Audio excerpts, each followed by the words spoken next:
So loud. What are we drinking? Today. Hi guys, we are here for our astrology and tea. Our regular guest Seanan is ready to drink tea. We got two flavors that we're going to serve today. There is a Tie Guan Yin, the Iron Goddess. I'm really excited about. Wonderful flavor for this budding summer time. And Yunnan Silver Needle, which is kind of a young sprout, the highest caffeine content in these white teas. So maybe not a good idea to be drinking them this late in the evening. However, this is what we have today. Okay, so yeah. That's what we're doing. Fire Dragon Full Moon. Oh, yeah. Yes. You can tell who's activated. The monkey. The monkey is feeling this dragon moon. I love it. Tell us. What? Tell us. Yeah. So just the technical bullet point kind of things.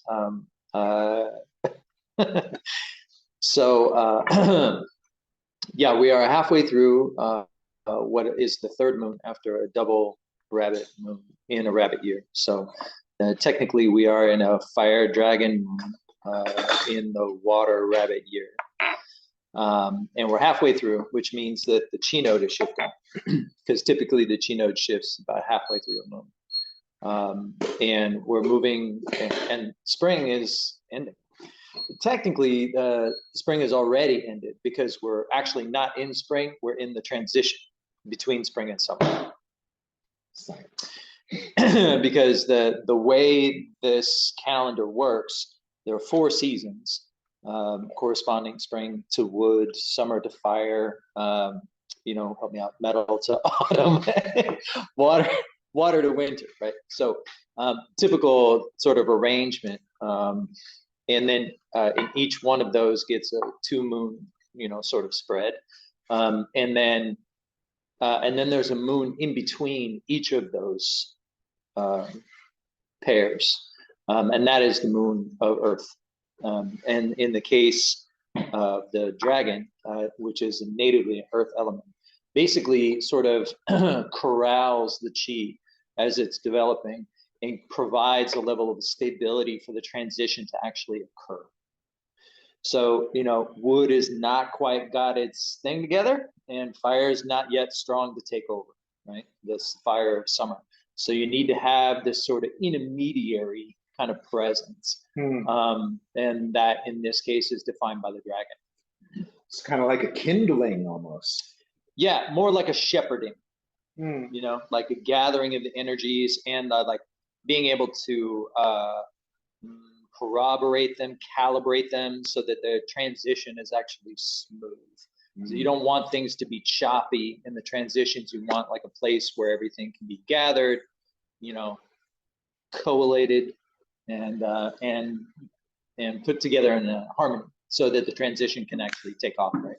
So that's just how the moons actually work and how the seasons actually work, meaning that you always have Earth is present underneath all of the moons, but it's just at these really these pivots where it comes to the surface, and it actually it's very active in this transition process. So that's also the case with what are called the chi nodes. The chi nodes also have these kind of transitional qualities. And so when right away, 2 weeks ago, when we started the dragon moon, we also started the transitional chi node, which is grain rains. And it does much of the same thing. It's taking this kind of more forward going energy in this sense of yang chi's development, taking on more responsibility and sort of putting it to task, like getting things in order, and more or less taking responsibility.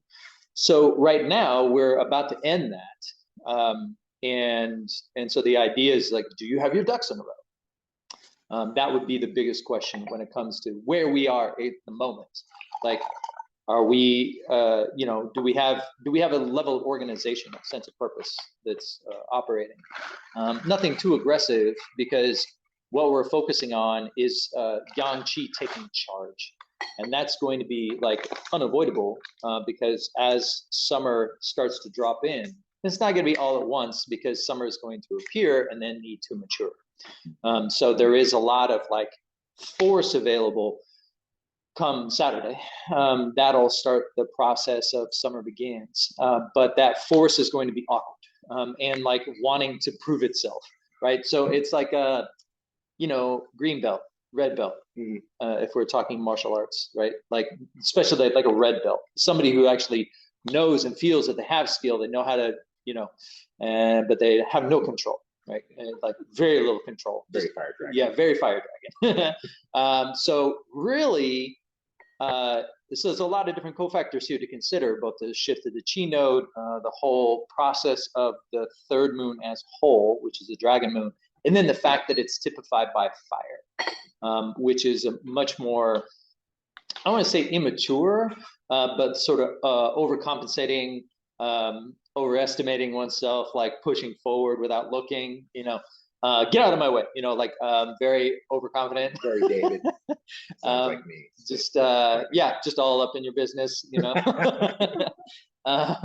and like is hyper confident, Yeah, it's definitely me. So this is a great chance here for mishap. Big chance for like really making a great mess of things. Yeah, especially if you're a monkey. I think actually it was so funny, because when I talked to Matt, he asked me, he does the buried and married, right? Yeah.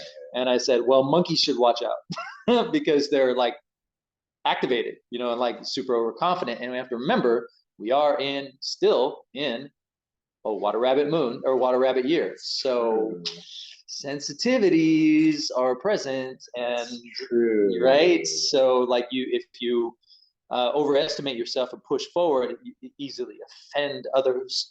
And if you develop grudges during this time, then they will not go away easily. Me easily offend people? So you should be careful.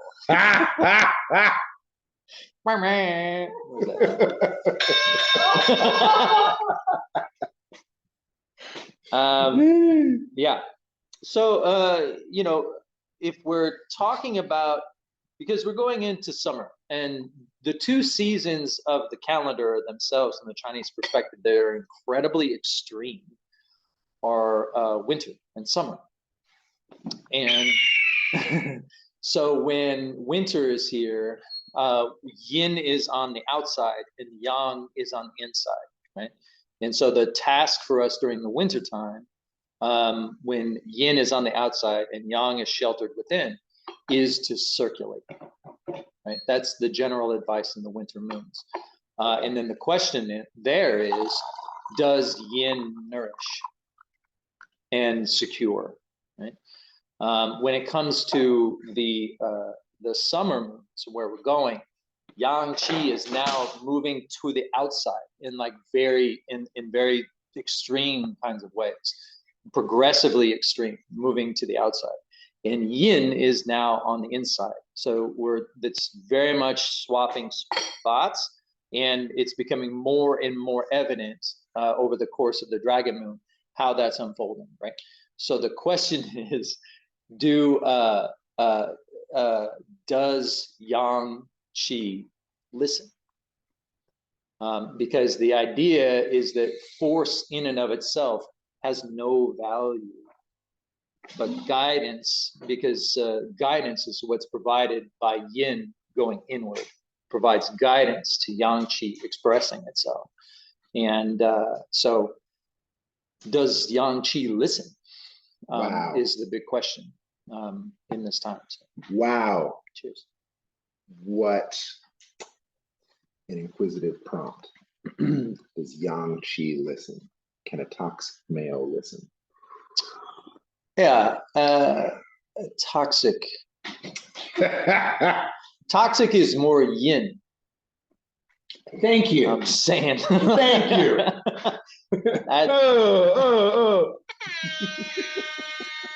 Toxic is a yin character. That's because there's no such thing as yang or yin separate from each other. They're always in. There's always in correlation. So the kind of male, that we're talking about is dependent on what's informing it. That's all yin. The messaging, the view, the attitude, all of that is yin.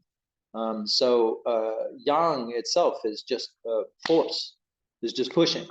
And you could have that be toxic or you could have that be appropriate, because the question is, when is the correct time to take charge? Because, and Ming talked about this quite a lot with respect to the history in China. They had a lot of experience with of revolution and genocide and strife all throughout Asia, Central Asia, like constant war, right? Whole culture is gone. We've never heard of, right? Like that's how deep of the violence that whole area was for centuries, right? So the question is, how do you take charge and not offend anybody? Yeah, back to this offense thing. So ice cream, right? Meaning that, like, if you take charge and the time isn't right, you everybody's going to remember, and you become, the enemy. Like very easy, just like that. But if you take charge at the right time, everybody surrenders to you, and that's what you want. You don't want to conquer anyone. We're warlike culture. We think victory is conquering other people. That is not the way. That's not the old way of thinking.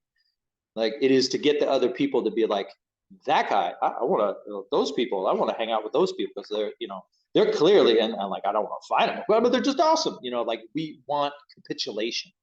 We want to bring people in. It's kind of like the idea behind like scorched earth as a military strategy. It's dumb because it actually ruins the resources. There's nothing to win.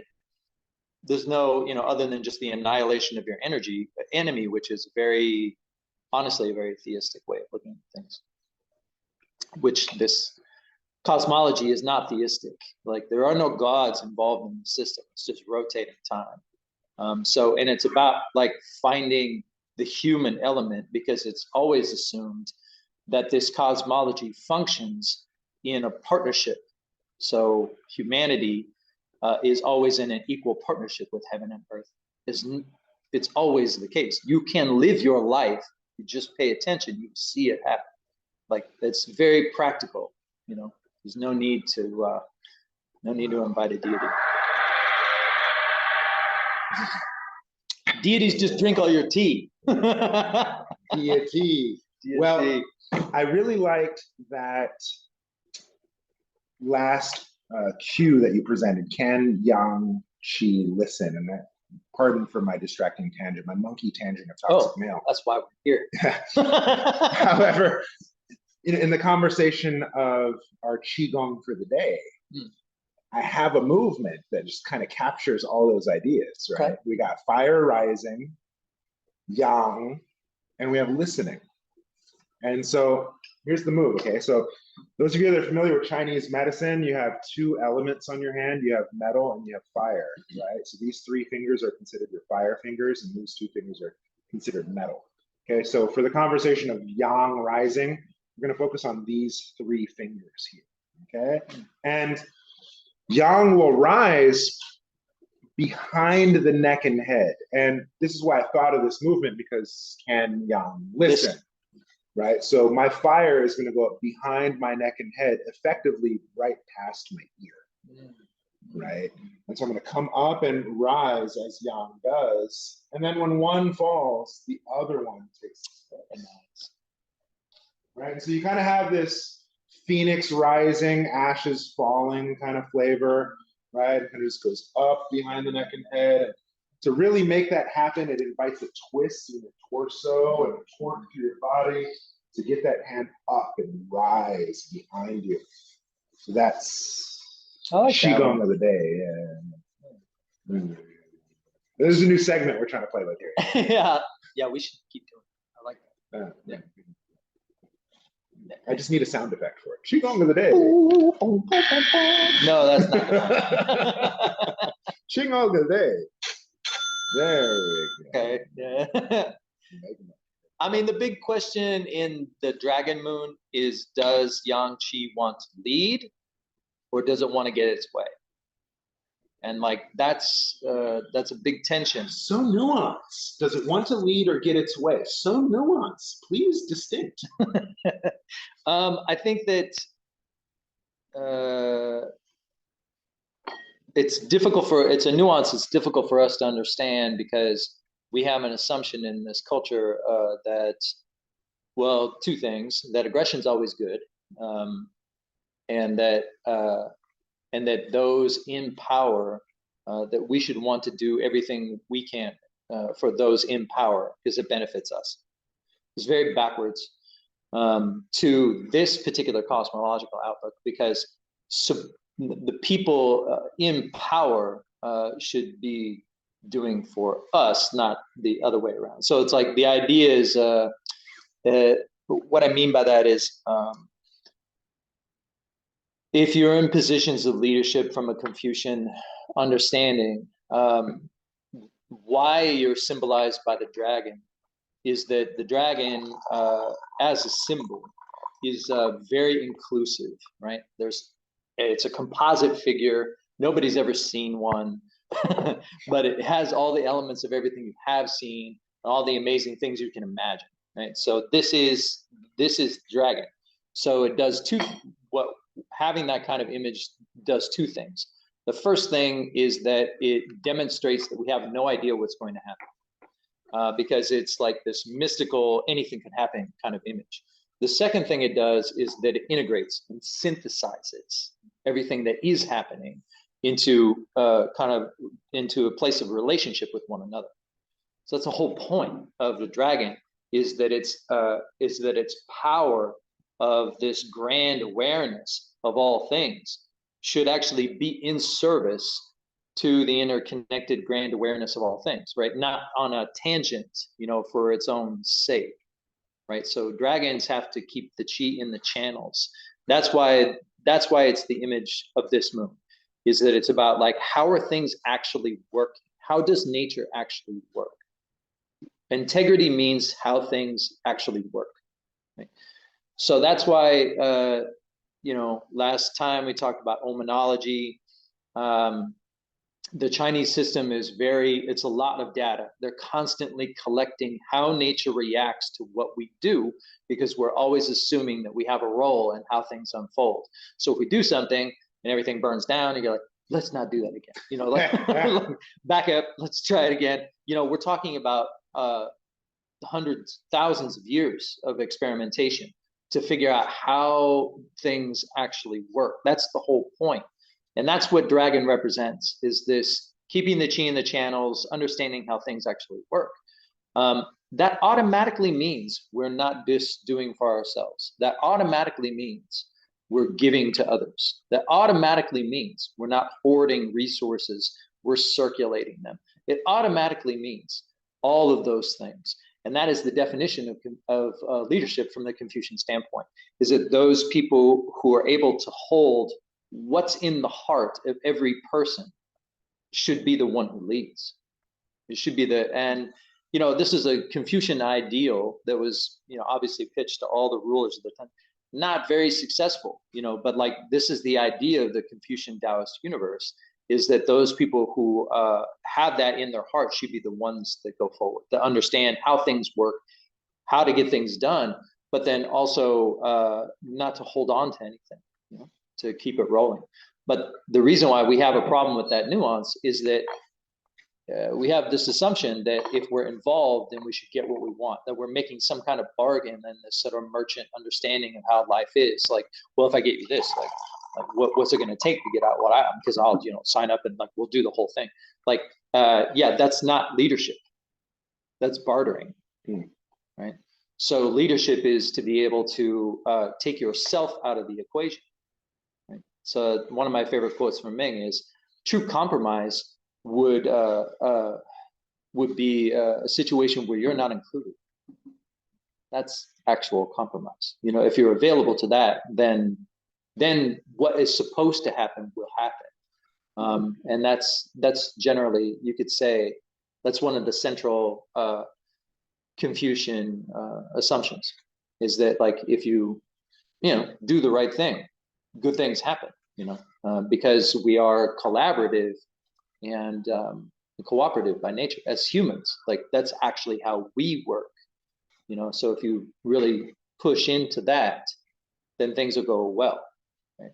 And then no one can take credit, and everybody has what they need. I mean, it's a really, the essence of civilization is that everybody has food on their table. That's it. That's actually what we need, not Mars or TikTok. Like it's food on the table. Like that is tea on the table, like disposable time, and like that's the essence of civilization. So that's why taxes are collected. Is if you as a farmer didn't do very well, you're not going to starve. Like you have support and backup. That's our sort of dog eat dog, everyone for themselves, kind of thing. Very uncivilized from this tradition. Very uncivilized. So when we think about dragon, it's like, how much force can I put into this? And like what am I going to get out of all of this? And like that is just absolutely the wrong way to look at it, because all you're doing is creating a situation where you're only building grudges and making enemies. That's such a fascinating paradigm, because you're talking about how it's not doing something for sake of what you're going to get out of it or what someone's going to get out of it. And here I am getting coaching from my business mentor, and she's telling me to frame my content as such that the person sees what they're going to get out of it.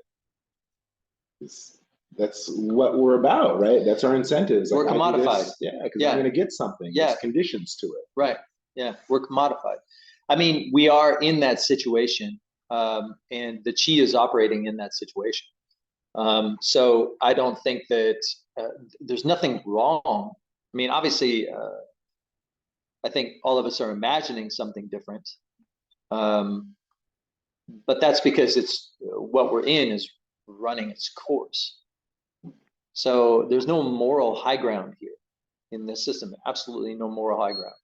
It's only just that how things actually work really comes to express it. And that includes an exploitative, merchant mind, capitalist economy is going to have system of how it works. And this would be the time to actually see it.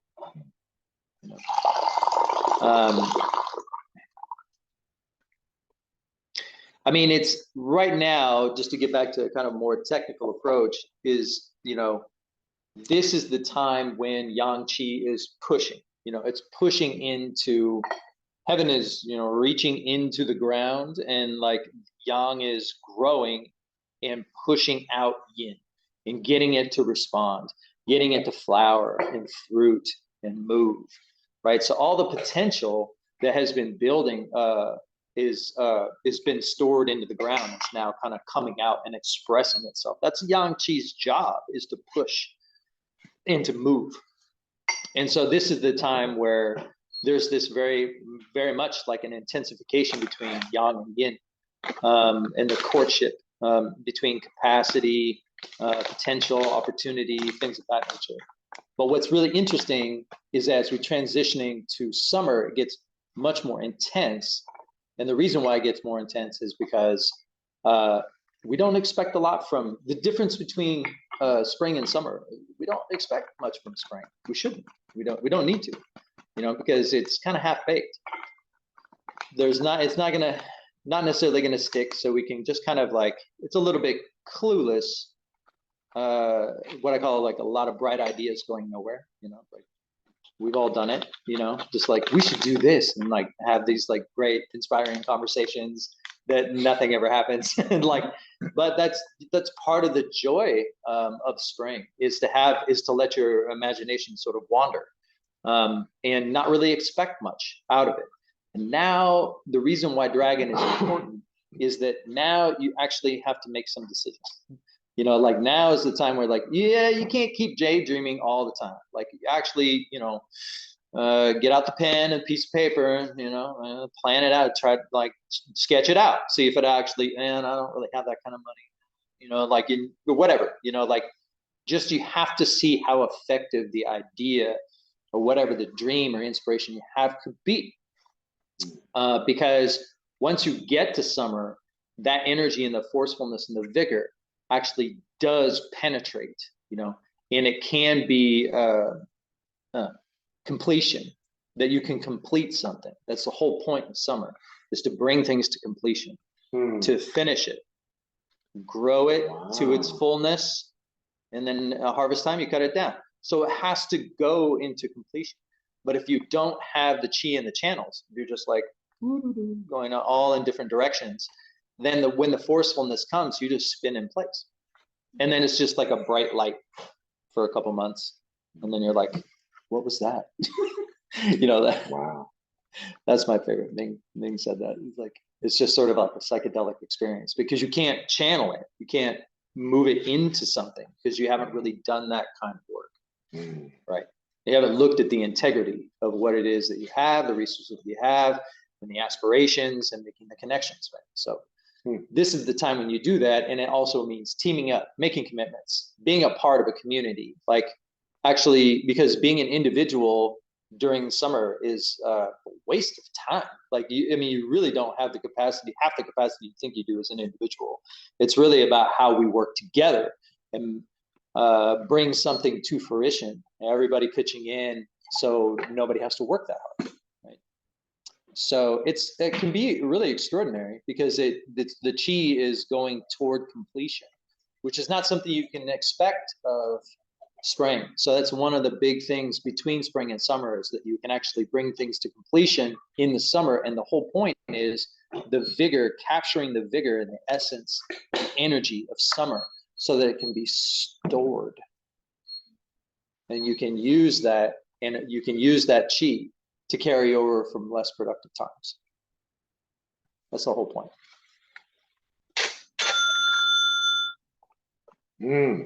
Cheers.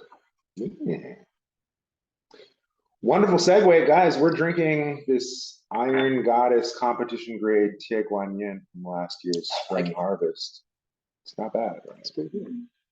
It's got a buttery aroma. It's very floral notes, light on the vegetal end, but it still tastes quite green and fresh. You should be here to have some.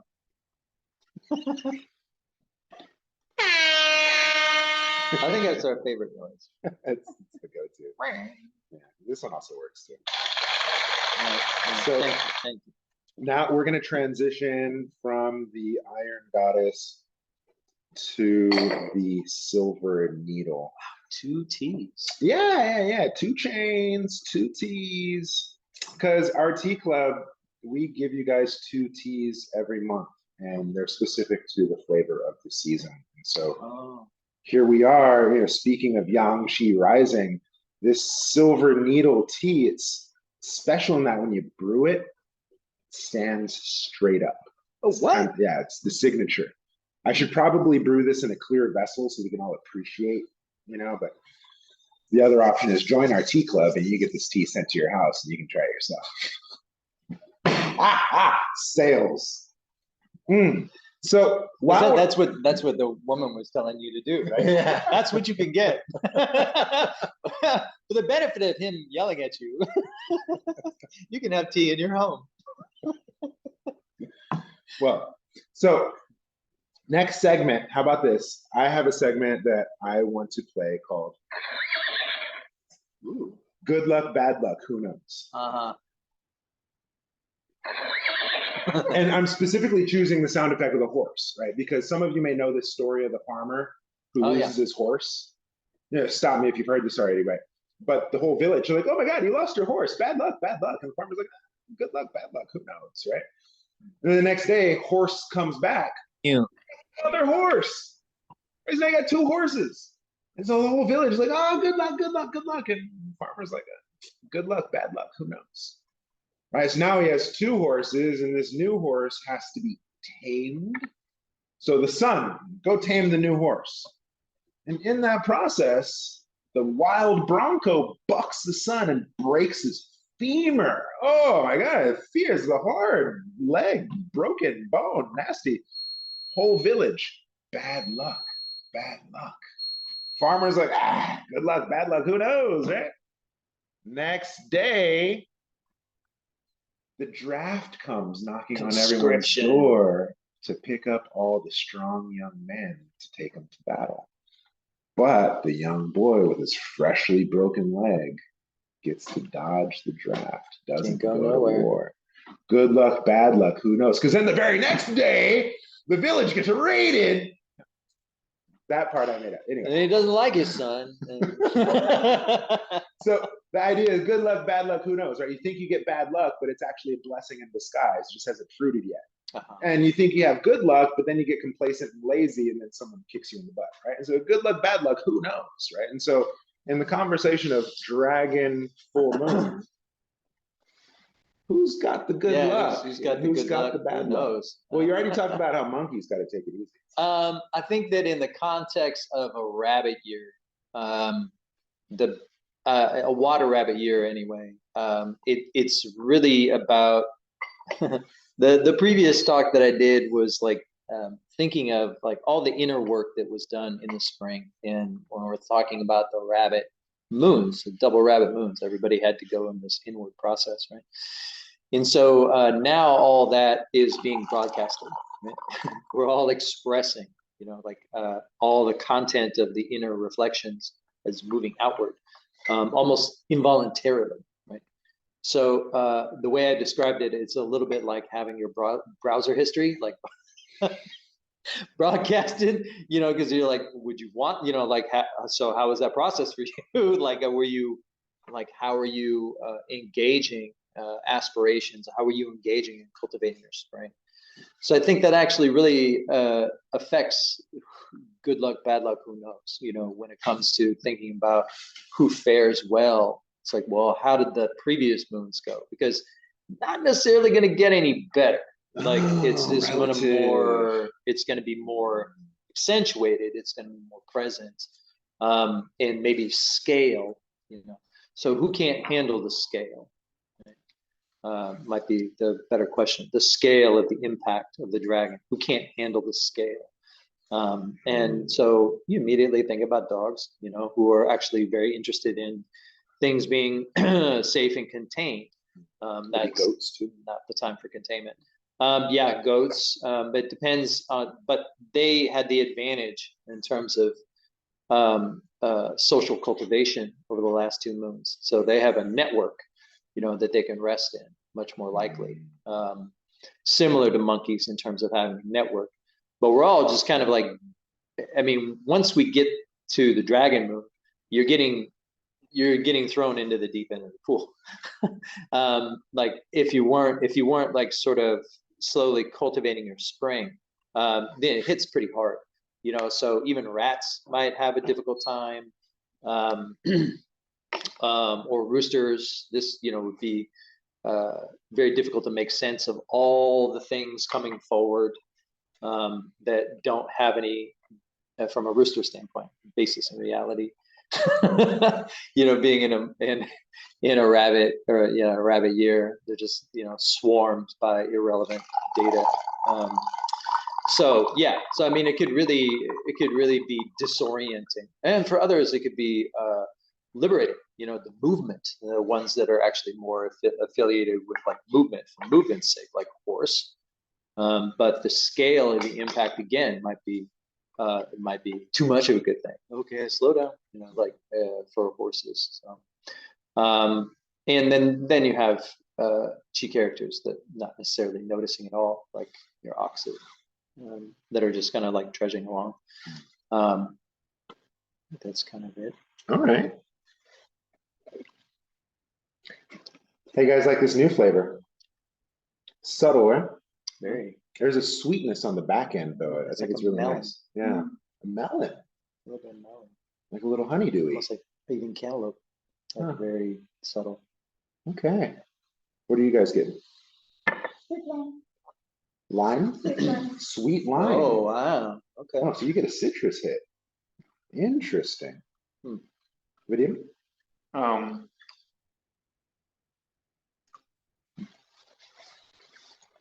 Bust out your thesaurus. You're not on camera. It's okay.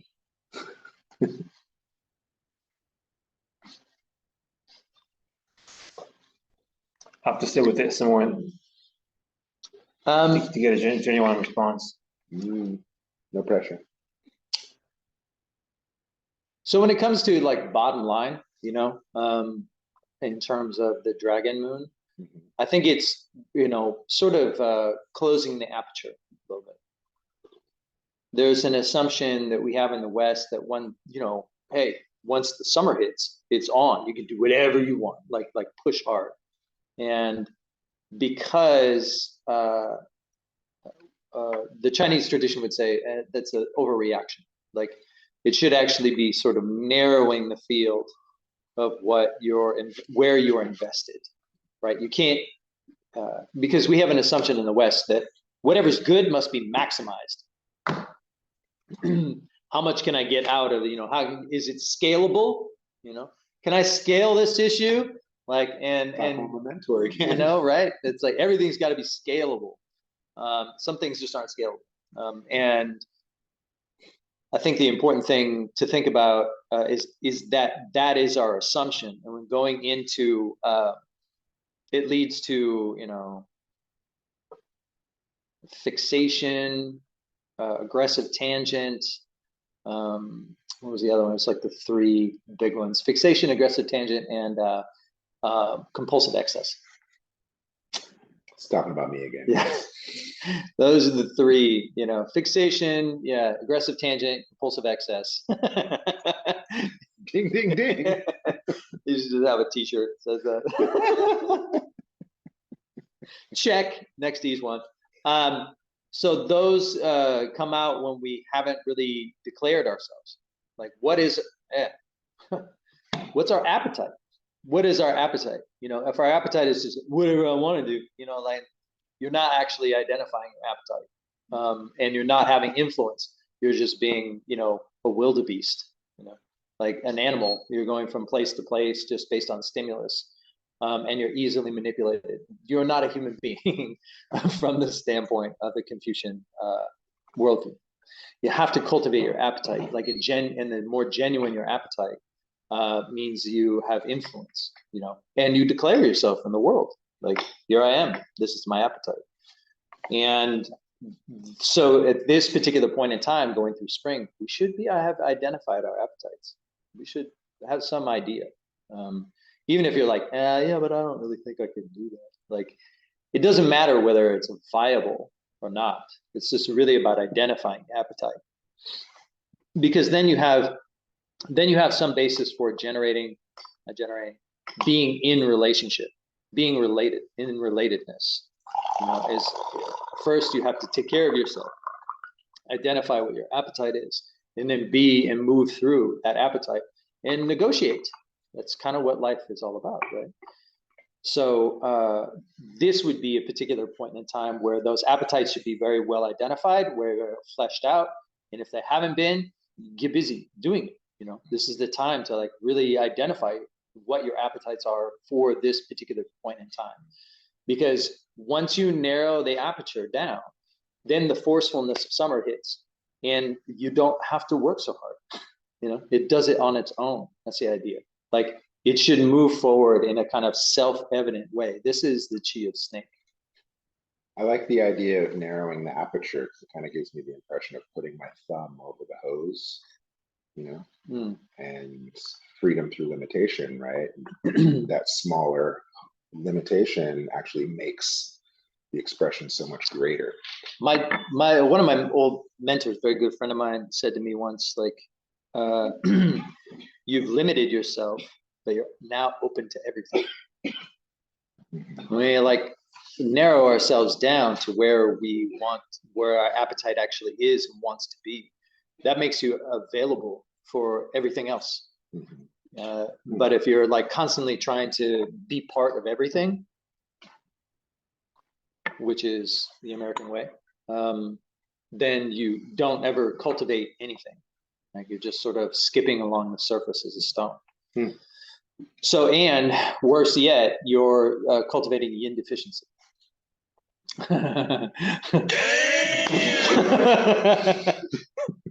No, bueno.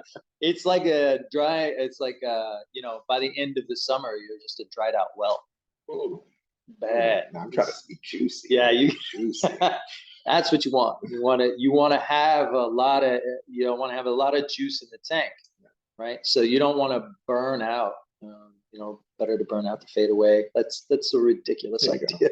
Relax, don't collapse. Yeah. Let me ask one more distinction between appetite and desire.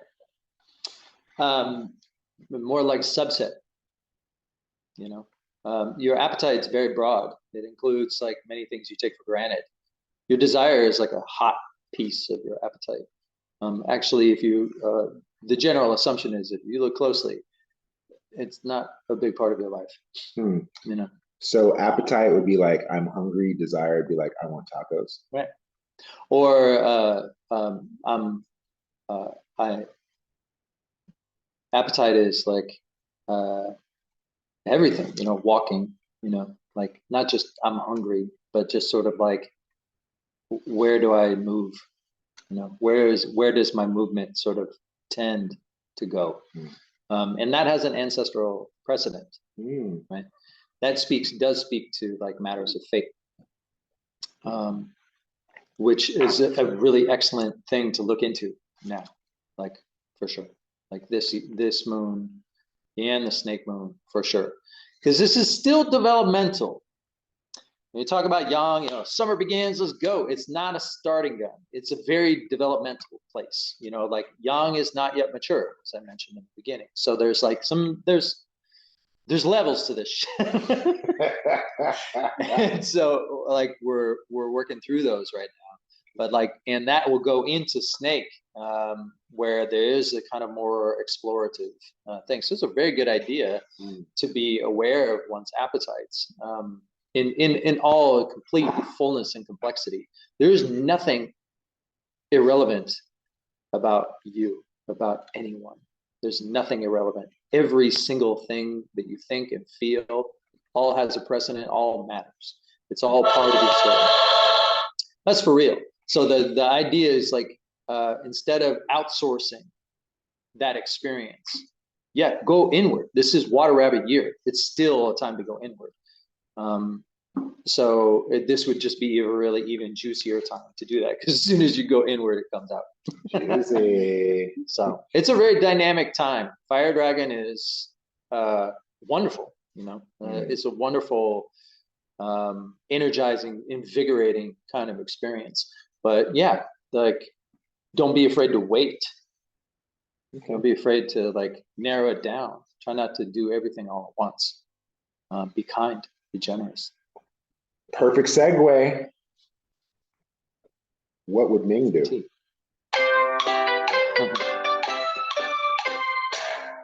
Every moon, I ask Shannon the dumbest question. the dumbest question. We should recall this. The dumbest question. Well, you've seen those like wristbands, WWJD. What would Jesus do, right?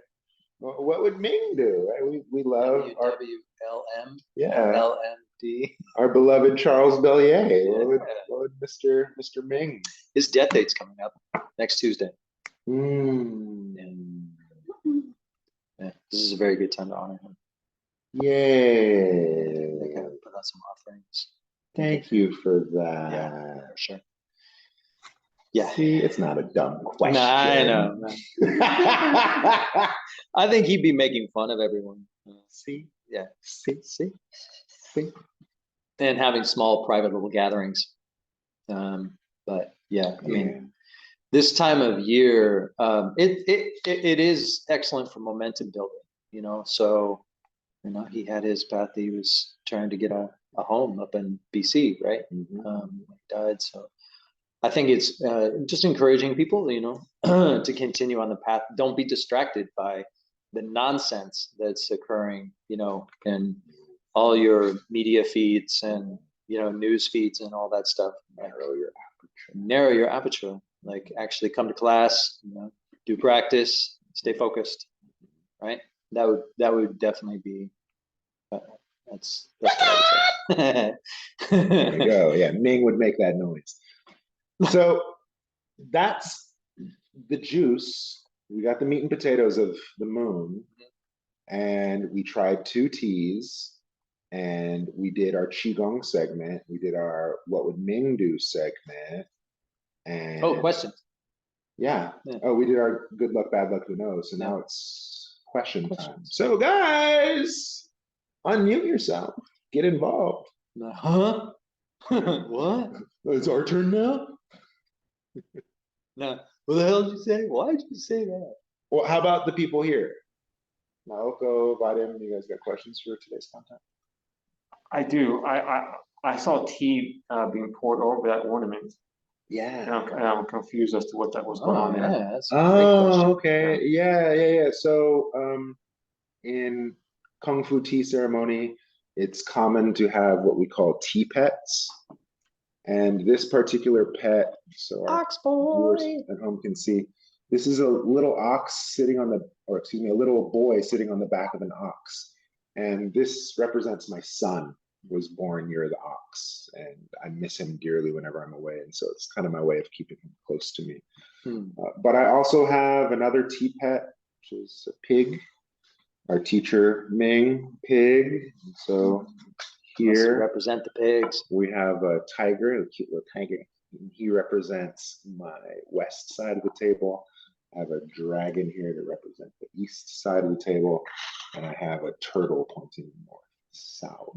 So those are my tea pets. And the idea is, in the same way some traditions will have a pet rock, or it's just kind of an inanimate object that, you have a second attention towards.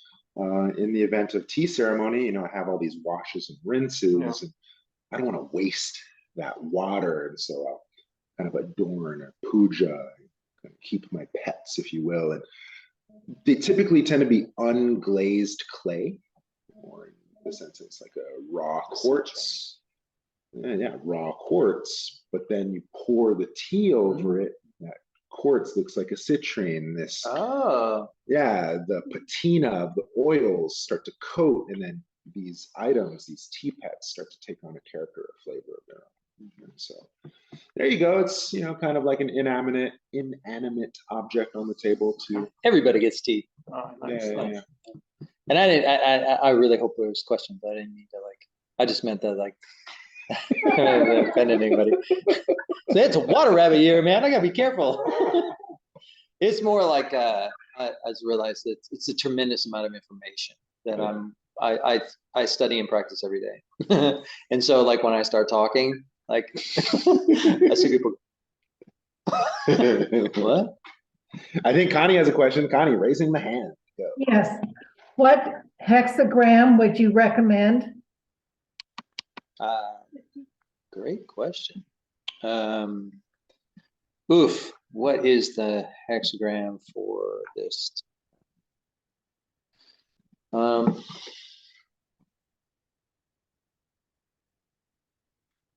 trying to remember the one that's actually specific for the season. Both hexagram 1 and 2 are definitely relevant. And hexagram 49 molting is well, those are the molting is the current hexagram that's alive right now, in the calendar. So that's a pretty potent one right now. So that would be my answer. Yeah, that sort of change, looking at change, and there's micro level change and macro level change, and seeing the sort of the relationship between those two things. Many conversations with people over the moons this year, just kind of talking about how anxious they feel. Yeah. You and the million people around you. And oftentimes we should consider in a water rabbit year, the whatever you're feeling may not actually be yours. It just might be a predisposition that you carry to be, everybody right now is an antenna. both receiving and transmitting. And that's really accentuated in the dragon moon, and will be even more accentuated, by the way, when the snake comes. So I think it's a good idea. And that's why, like, really cultivating and exploring what your actual appetite is like, like the guardrails, of your experience. If we have that kind of ability to sort of touch in on what our actual appetite is when we're wandering around town, being like, why am I so out of control anxious? Like, you can look around and be like, oh, maybe I need to get out of here. Like, I've had that experience. I know many people that have also had that experience, especially in this water rabbit year. You can't take that, you can't underestimate that. Like, where you are and what is very much related to what you feel this year, for sure. Thank you. Yeah, thanks for the question. All right, guys, we have a little bit of time left. Anyone else have a question for our guest today? I got one. Can I ask? Yeah, go for it. We're about to bring a child into this world, probably during the fire dragon moon. You got any advice that relates to the moon? I mean, I'm the doula. Gee, Daddy Doula. Whoa, like home birth kind of thing? No, midwife hospital, but I'm the doula. I'm the I play the role of the doula, as they say. Right? Yeah. Advice.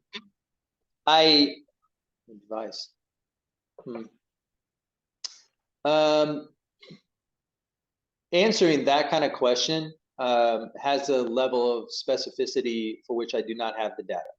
But what I can say is a general sort of relationship to these things. I would always appeal to ancestors. I would always appeal to altars.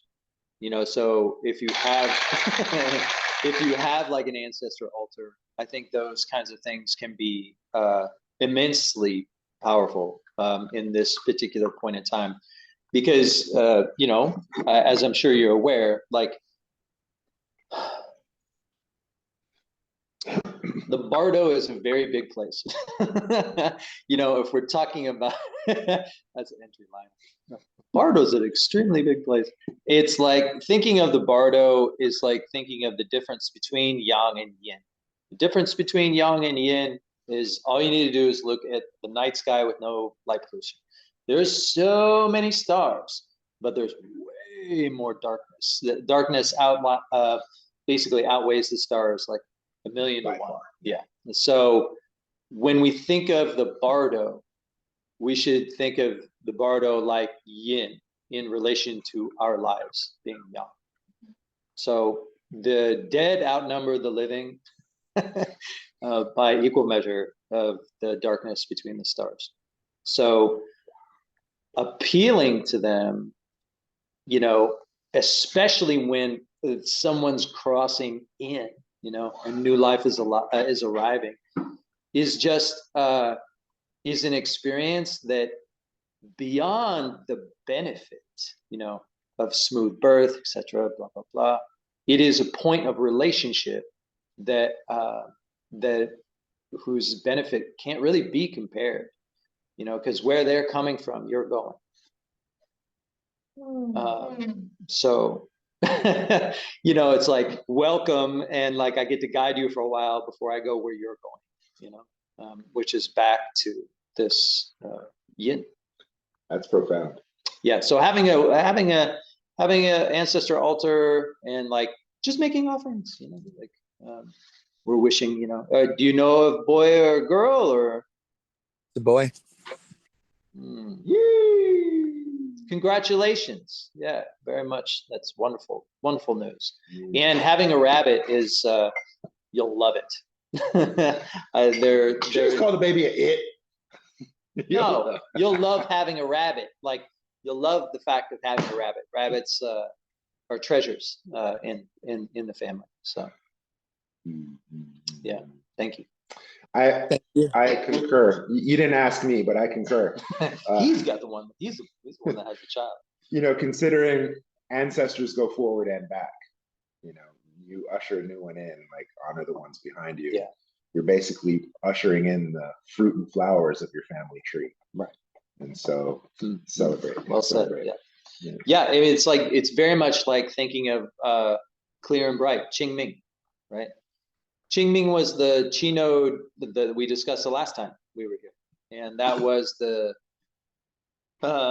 before, yang qi is about to push us forward. Before we do that, honor the past, right? Sweep the graves, ask for good fortune, but just honor, everybody who's got us to this point. And so that vibe is still expressing. Now it's more of a social body. It's more of like, think of our teachers, think of our mentors, think of our our friends that like our allies, all of those things. But like teachers and mentors, that's why Ming's death date is very important to recognize, because he's a very important mentor teacher to us still. So it's really like recognizing all the value of the social body in the same way we did the ancestors. That's also available to us now. Is like, and that can be, some person on the street who like gave you a quarter when you needed it, like it doesn't have to be like some formal title. It's just anybody who can be nice. I think this is a really great opportunity, like to rebuild social relating, and the fiber of our social relating is like so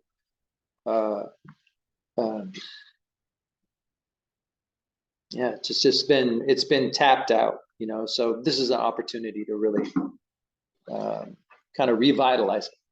That's maybe where you want to put the chi, is just like, don't think about your goals, just think about how well you get along with somebody.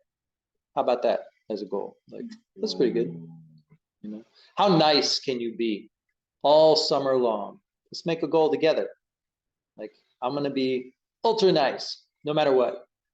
I'm not going to get upset, like I'm not going to repress myself, but I'm actually going to make that a goal to like be kind. That's a great goal. It reminds me, I've channeled and invoked my mentor a lot in this conversation, but on this note, wanting to be nice, she brought up a scenario like, if someone gave you $1 million right now, it'd probably be really easy to be nice. Right.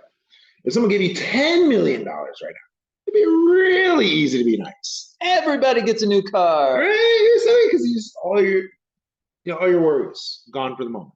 Right? You got a whole bunch of money, you got a whole bunch of good fortune. It's easy to be nice. But then what if the condition was, sure, you can have this $10 million, but you die in the morning? No, nobody would want that $10 million. And so consider that just waking up, right, is more valuable than $10 million. And yet we don't celebrate just waking up the same way we would getting $10 million. Yeah.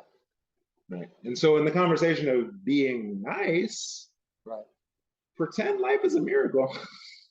And it might be easier to be nice. And it actually might be one, actually. It's also a testament to karmic relating, just relatedness, the notion of relatedness. That the practice of relatedness is to recognize that everyone you meet is a karmic relationship. They wouldn't appear in your driveway or wherever, if there wasn't some karmic connectedness. Karma, Vadim. That's why you noticed my son today. Okay. Karma. No accidents. Guys, past our hour. Yeah. We did good. Any thoughts? Good. This is a fun one. Not enough time for all the energy to contain. Very dragon. We almost didn't show up. That would be so dragon if we just didn't do it. Which tea do you guys prefer? The Iron Goddess or the Silver Needle? Gosh, that's the first one. Silver Needle? Iron Goddess. Iron Goddess. Tiebreaker? Choose that. The first one. I am the Iron Pig, though. So that's why. Guys, well, tune in next month join our tea club, Talking about taste the these teas snake. with us. Talking about the Yeah, snake. next month is going to be the snake, which in essence is the tail of the dragon. Right, right. So it's kind of just more dragon, but Yeah. less. And it's in its native element, so it's pretty. It's like, I think it could be really nice. And I'm a double pig saying that, so it's probably gonna be good. Tune in 4 weeks from now. Bye. Thank you.